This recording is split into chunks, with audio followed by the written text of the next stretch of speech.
My front door rattled like someone was trying to punch through the hinges. I still had my pajama pants on and coffee halfway to my mouth when the pounding started. Monday morning, not even 7. You'd think having a job at the DMV would make you immune to panic, but I damn near choked and spilled everywhere. I remember my wife Jess yelling from the bedroom, her voice hoarse from a week-long cold, asking if I'd left the car lights on again. The day was supposed to be normal. Help Ben with his math homework, eat soggy cereal, leave 10 minutes late as usual. I've got type 2 diabetes, a thinning hairline, and the kind of claustrophobia that makes me avoid elevators. I thought my biggest stress would be overdue rent and the mold creeping up behind the fridge. But when I opened the door, the street was crawling with soldiers. No sirens, no loudspeakers, just this suffocating hush, and soldiers everywhere, faces hidden behind those new mirrored visors. One of them shoved a paper at me, real old school, the edges still warm from a printer. Lockdown order, effective immediately. Anyone outside after curfew would be detained for their safety. I wanted to ask what was going on, ask why they were taping off the playground, why the neighbors across the street were being marched back into their house in their bathrobes. But the soldier pointed at my face and barked, "Inside. Windows sealed. Now." Jess started panicking, not loud, just these quick little breaths, a hand pressed to her chest. She hates sudden change almost as much as I hate small spaces. Ben was already trying to Google what was happening, but the Wi-Fi dropped to 1 bar, then nothing. I caught myself staring at the stupid fridge magnet, the one from our Niagara Falls trip, with Jess's handwriting on the back. For a second, all I could think about was how I'd promised we'd go back this summer, if I got my bonus. I shut the door, locked it, pushed the little safety latch we never use. My pulse felt like it was coming from somewhere outside my body. We turned on the TV, just static. Every channel, radio, same thing, no cell service. I kept checking the lock, pacing the living room, flinching at every new sound. Ben asked why the soldier's boot sounded so heavy, like there were more feet than there should be. Jess said it was just her imagination, but I heard it too. A strange shuffling, not quite in rhythm, like something dragging behind them. I was trying to remember if I'd paid the last electric bill when a new noise cut through everything. A high metallic squeal, like feedback from a blown speaker, but somehow wet. It came from down the street, followed by a single, echoing gunshot. We froze. The noise faded, but the soldiers didn't react. Not one flinched.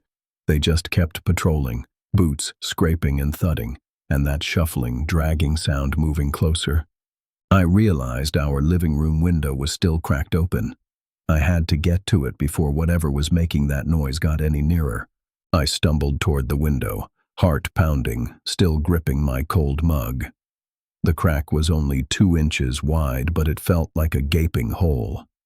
Outside, soldiers filed past in tight rows, visors fogged with breath, that inhuman shuffling growing louder underneath their march.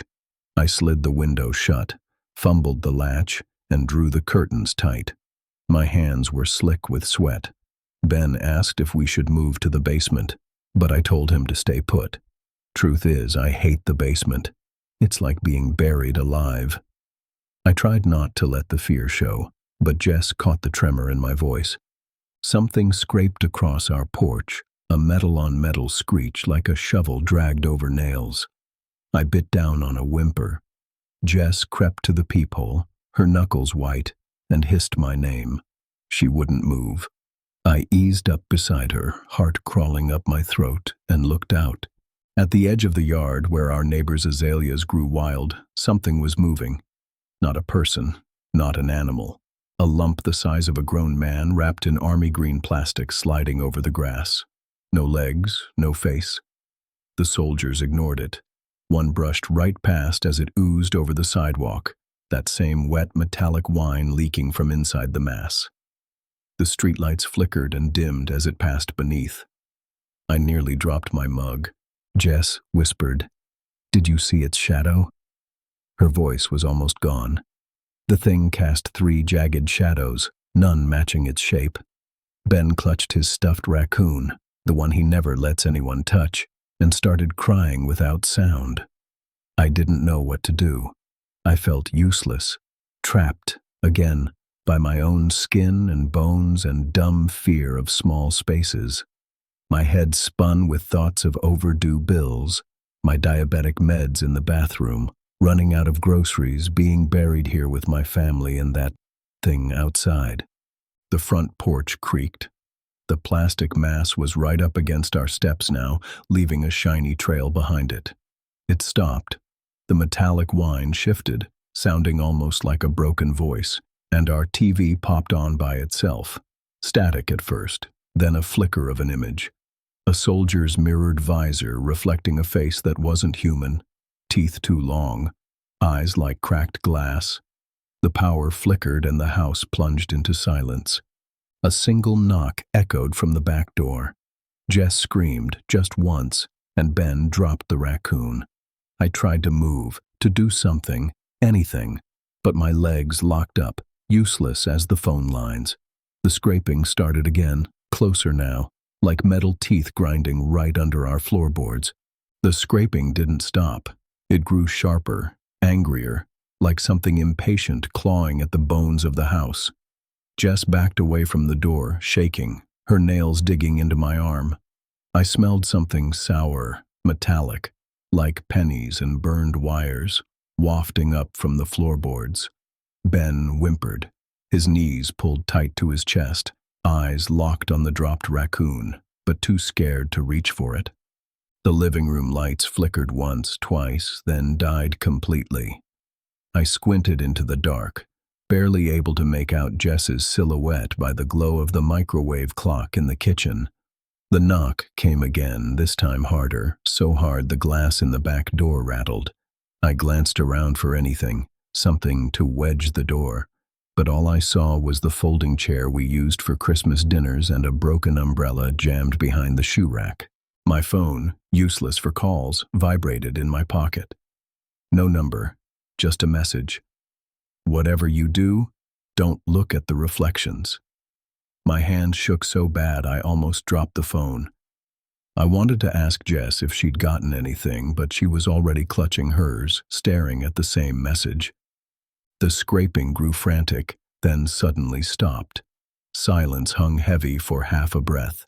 Then, a distorted voice, crackling through the microwave speaker, said, "Eyes forward, do not run. Observe quietly." Something brushed past the kitchen window, the glass fogged over, smeared with oily handprints. I saw flashes of movement in the hallway mirror, shapes darting, limbs too long, faces blurred. I yanked the sheet Jess used for painting out of the linen closet and threw it over the mirror, heart thudding, barely daring to blink. Jess and Ben crouched under the table, clutching each other, the stuffed raccoon abandoned on the tile. Static burst from the TV, then a scene flickered into view, the street outside as seen from a camera mounted high above. It was live.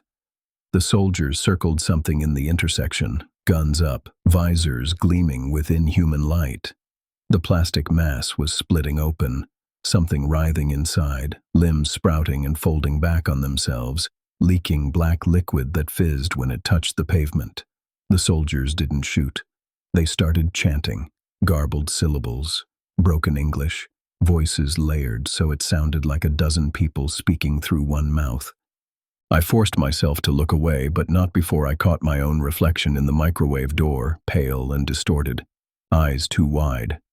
The sour smell thickened. A low, inhuman hum filled the house, vibrating through my teeth. A soldier's voice, impossibly close, boomed through the static. "All homes remain sealed. Do not break the line. Do not let them hear your name." Our house shuddered. The kitchen lights stuttered back to life. And I saw, just for a split second, a face peering in from the darkness, lips moving in time with the chant outside. I scrambled to cover the kitchen window as the hum deepened, rattling every dish and spoon in the cupboards. The hum pressed in so loud my vision blurred. Every window in the house vibrated in its frame. Jess and Ben huddled beneath the table, clinging to each other, as I tore the kitchen curtain from its hooks and pressed it against the glass. My fingers trembled, sweat and fear making the fabric slip. I could still see that face outside, lips moving in a slow, unnatural rhythm. The microwave clock blinked 12, over and over. I couldn't tell if time was passing or if we were trapped in a loop, caught in the teeth of something we weren't supposed to witness. Somewhere in the darkness, my name echoed, drawn out, warped, not in any voice I recognized. I pressed my palms over my ears, heart hammering. My vision filled with flashes, Ben screaming, Jess sobbing, the hallway mirror bulging as if something on the other side was desperate to crawl through. I grabbed Ben and Jess and pulled them to the center of the living room, away from every reflective surface. The air stank of burning metal and wet earth. I remembered my insulin in the bathroom, but there was no way I was going near that mirror. The soldiers outside stopped chanting. Their boots thudded out of sync, then fell silent. The street was full of shadows now, some moving, some just standing still. One of the shadows peeled away from the rest, stretching and unfolding, crawling toward the porch. My phone buzzed again. Say nothing. Keep your eyes shut. Don't breathe its air. I squeezed Ben's hand so tight he yelped. Jess pressed her forehead to my shoulder, whispering prayers. The hum peaked, rattling every bone in my body, then cut off with a sound like shattering glass. For a heartbeat, nothing moved. Then, from behind the kitchen door, something began to tap, a slow, deliberate rhythm, as if waiting for us to answer. My chest burned. I thought of that Niagara Falls magnet, Jess's handwriting, the promise I'd made and couldn't keep.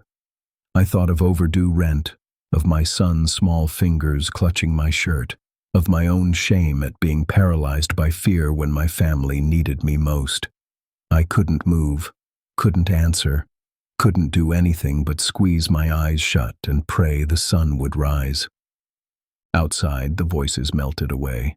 The soldiers marched off, silent as ghosts.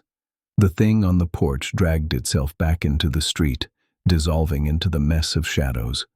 When I finally looked up, morning light had started to bleed through the curtains. The world looked unchanged, but nothing felt the same. We stayed there, pressed together, waiting for a knock that never came.